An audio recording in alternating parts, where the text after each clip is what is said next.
देश मेरा प्रदेश में आप सभी का स्वागत है। मैं हूं आपके साथ दीपिका सिंघल। शुरुआत एक बड़ी खबर के साथ कर रहे हैं। जयपुर से ये खबर है, राजस्थान राज्य क्रीड़ा परिषद मुखिया आखिर आए बैकफुट पर।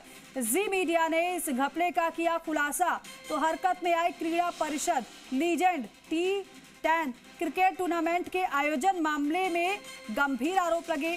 आरोपों के बाद क्रीड़ा परिषद ने आयोजनकर्ताओं को नोटिस देकर पल्ला झाड़ा। क्रीड़ा परिषद ने बिना जांच परख के आखिर आयोजन को कैसे दी हरी झंडी, ये गंभीर सवाल उठा।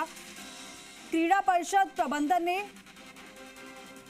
क्रिकप्लेक्स के स्पोर्ट्स मैनेजमेंट प्राइवेट को कैसे दी अनुमति। चिरंजीवी दुबे पर धोखाधड़ी और ठगी जैसे गंभीर आरोपों के बाद सवाल उठे हैं। क्या क्रीड़ा परिषद प्रबंधन से जुड़े लोगों की भी कोई बड़ी मिलीभगत है? क्या इस पूरे मामले को गंभीरता से लेकर जांच होगी? सट्टेबाजी के आरोपों के बाद इस आयोजन के खेल की खुली पोल, लेकिन क्या ऐसे विवादित आयोजन से खेल प्रेमियों की भावनाओं से खिलवाड़ हुआ है? क्या क्रीड़ा परिषद इस तरह के मामलों से कोई सबक लेगी? ये गंभीर सवाल जी मीडिया ने उठाए थे और इस पर कार्रवाई क्या की जाएगी नजर रहेगी, क्योंकि जब जी मीडिया ने इस पूरे मामले को उठाया तो बैकफुट पर आया क्रीड़ा परिषद।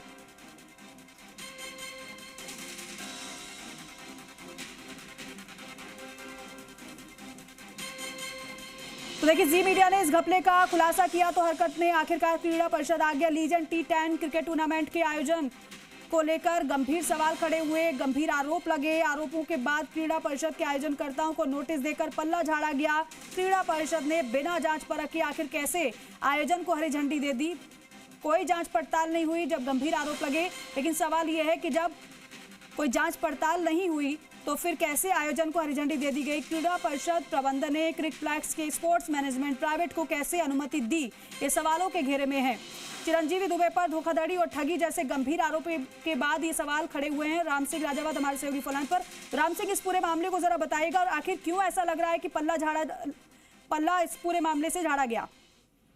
देखिए, ये लीजेंड जो T10 जो टूर्नामेंट को लेकर के जो मामला सामने आया, पहले इस लीग जो आयोजन करता है चिरंजीवी दुबे, इन्होंने बाकायदा क्रीड़ा परिषद से अनुमति ली और जो ही लोगों को खेल पे जानकारी लगी कि इसमें बड़ा फर्जीवाड़ा और सट्टेबाजी का बड़ा खेल हो रहा है, तो एक होटल में मीटिंग हुई। मीटिंग में ये चीजें वहां से निकली, तथ्य निकले। उसके बाद में ये खेल में बड़ा हड़कंप मचा और ये शिकायतें सामने आई।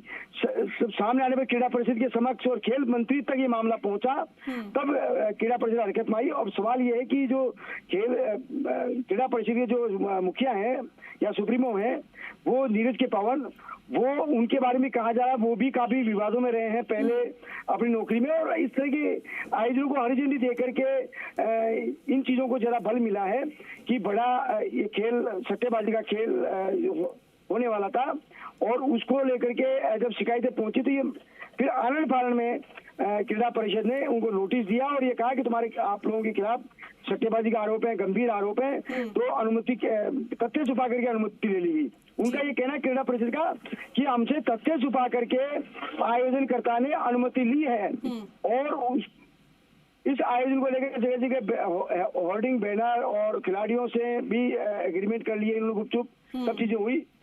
लिहाजा फिलहाल क्रीड़ा परिषद ने जो नोटिस देके जवाब भी मांगा और आयोजन फिलहाल लगभग स्थगित है ये। लेकिन राम सिंह, सवाल तो फिर ये भी उठता है कि चलिए मान लीजिए कि तथ्य छिपा लिए गए आयोजनकर्ताओं की ओर से, लेकिन फिर जांच की जिम्मेदारी किसकी है? या फिर इस तरीके से आयोजन होते हैं तो कोई उसकी जांच ही नहीं होती, ऐसे ही अनुमति दी जाती है? फिर देखिए, अब क्रीड़ा परिषद है, इसके की निष्ठा पर भी सवाल खड़े हो रहे हैं कि आखिर उन्होंने बिना पड़ताल के कैसे इस तरह की लीग टूर्नामेंटों को कैसे अनुमति दी। और खास बात यह है कि खेल प्रेमियों की भावनाओं से खिलवाड़ किया जाता है। ऐसे सट्टेबाजी जिन पर गंभीर आरोप है, वो इस तरह के लीगों को आयोजन कर रहे हैं, तो युवाओं के साथ भी बड़ा खिलवाड़ है। तो ऐसे में क्रीड़ा परिषद को बड़ा कदम उठाना चाहिए और भविष्य में इस तरह की घटनाएं सामने नहीं आए, इसके लिए कोई सबक भी लेना चाहिए और इस तरह के निर्देश जारी होने चाहिए। ठीक है राम सिंह, शुक्रिया जानकारी के लिए। तो क्या सिर्फ नोटिस देकर ही पूरे मामले को रफा दफा कर दिया जाएगा या फिर कोई कार्रवाई भी होती है, ये भी देखने वाली बात है।